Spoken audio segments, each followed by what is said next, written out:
करते चांगले कार्य। आज अतिशय आनंदाची गोष्ट आहे की IBM ने आपलं एक्सपिरियन्स सेंटर हे मुंबईमध्ये सुरू केलेलं आहे। त्याच्या उद्घाटनाकरता मी या ठिकाणी आलो होतो। विशेषतः क्वांटम कम्प्युटिंग हा जो हे जे क्षेत्र आहे जे संपूर्ण जगाला बदलत आहे। आज आर्टिफिशियल इंटेलिजन्स आणि क्वांटम कम्प्युटिंग या दोन गोष्टींमुळे जगातल्या सगळ्या गोष्टी या बदलणार आहेत। त्या संदर्भात हे एक्सपिरियन्स सेंटर या ठिकाणी आहे आणि आज आपण IBM सोबत एक MOU देखील केलेला आहे।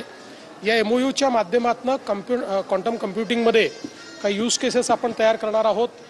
शेतीचं क्षेत्र असेल, लॉजिस्टिक्सचं क्षेत्र असेल, हेल्थ केअरचं क्षेत्र असेल, डिझास्टर मॅनेजमेंटचं क्षेत्र असेल, अशा सगळ्या क्षेत्रांमध्ये त्यांच्यासोबत आपण त्या ठिकाणी कोलॅबरेट करतो आहोत आणि त्यातनं चांगल्या प्रकारे लोकांना सस्टेनेबली कशा प्रकारे शेती करता येईल, शेती क्षेत्रात बदल कसे करता येतील किंवा इतरही क्षेत्रांमध्ये सिक्युरिटीच्या क्षेत्रामध्ये आपल्याला कसे बदल करता येतील, अशा सगळ्या गोष्टी या माध्यमातून त्यांच्यासोबत आपण डेव्हलप करणार आहोत।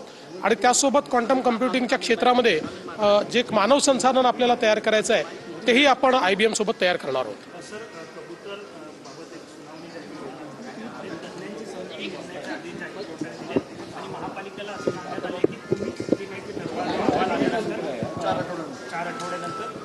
निश्चितपणे बघा, याच्यामध्ये अगदी स्पष्टपणे दोन गोष्टी आपल्याला पाहायला मिळतात। एक, पहिल्यांदा लोकांचं आरोग्य हे अत्यंत महत्त्वाचं आहे आणि आरोग्याचं रक्षण हे झालंच पाहिजे।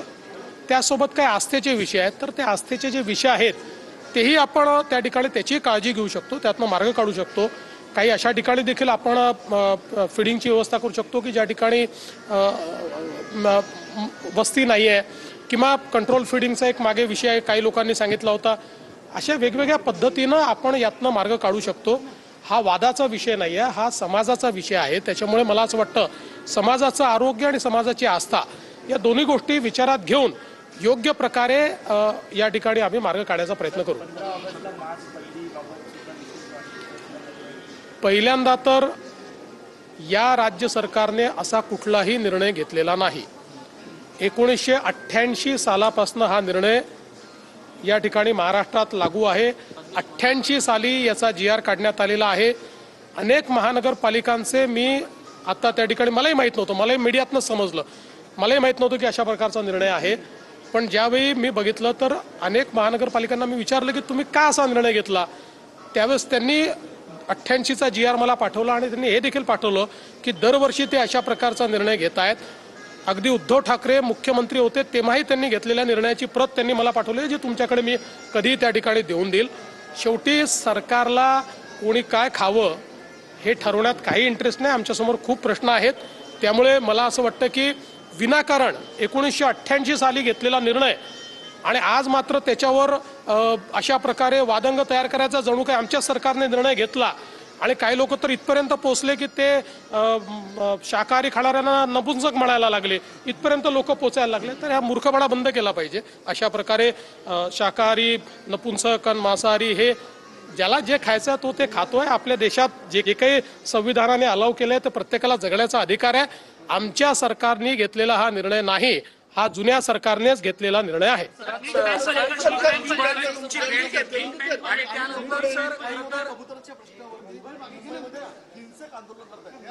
मला असं वाटतं की हा जो कबूतर खाण्याचा प्रश्न आहे किंवा कबुतरांचा प्रश्न आहे, मी मगाशी सांगितलं की हा प्रश्न समाजाचा प्रश्न आहे। लोकांचं स्वास्थ्य, आरोग्य हे अत्यंत महत्त्वाचं आहे। आरोग्याशी कॉम्प्रोमाइज करता येत नाही, सोबत आस्था देखील आहे।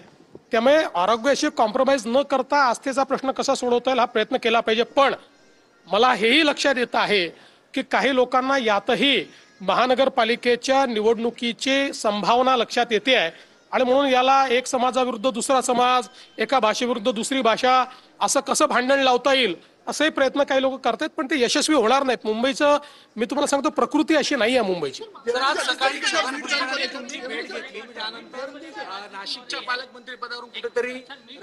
त्यांच्याशी त्यांच्या खात्याच्या संदर्भातली त्यांची माझी भेट घेतली होती, त्यात कुठल्याही पालकमंत्री पदाची चर्चा झालेली नाही।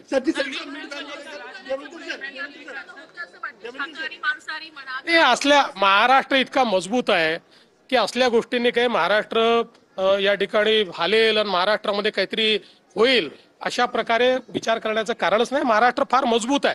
महाराष्ट्राने मागच्याही काळात दाखवलेलं आहे की मिस इन्फॉर्मेशन तयार केल्याने काही फार सफलता मिळते असं नाही. देखिए, ये फैसला कोई इस सरकार ने लिया हुआ नहीं है. 1988 से ये फैसला चला आया है. हमने कोई नया फैसला किया नहीं है.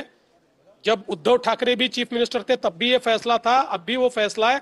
हमने कोई नया फैसला लिया नहीं है.